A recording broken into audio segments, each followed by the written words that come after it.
develop software changed because of all these growth? Absolutely, it has. We want software to be delivered much faster and also in smaller increments. Gone are the days where you would have a yearly software deliverable. Everyone wants to be the Facebook, the Google, the Apples of the world, where they're delivering software regularly, continuously in increments, right? So that's why you will see that how you buy software is also changed. You don't buy licenses because you're getting incremental changes.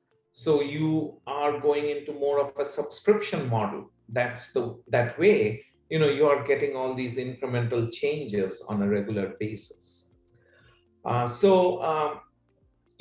From waterfall model, we got into incremental development, to now we have agile development, right? Small 2-week sprints in which you build.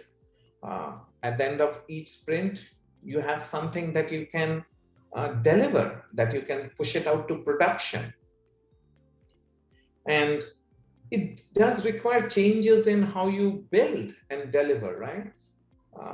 If you think about an earlier delivery process, you had like a 3-month delivery process, then you had a 3-month QA cycle, performance test. Does continuous delivery, incremental delivery mean that I'm not doing QA, I'm not doing performance tests? No, absolutely not. They're all automated. You are doing that every time.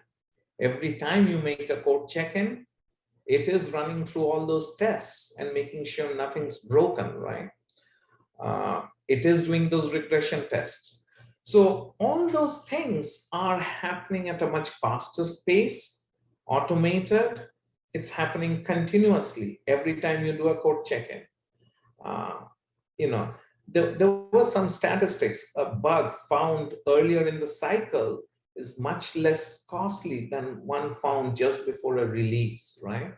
So you want to find bugs earlier. So that's what's happening in the development practice. You are building and delivering software at a very short cadence, really where companies like Facebook do is on a daily basis, right? And then in small increments.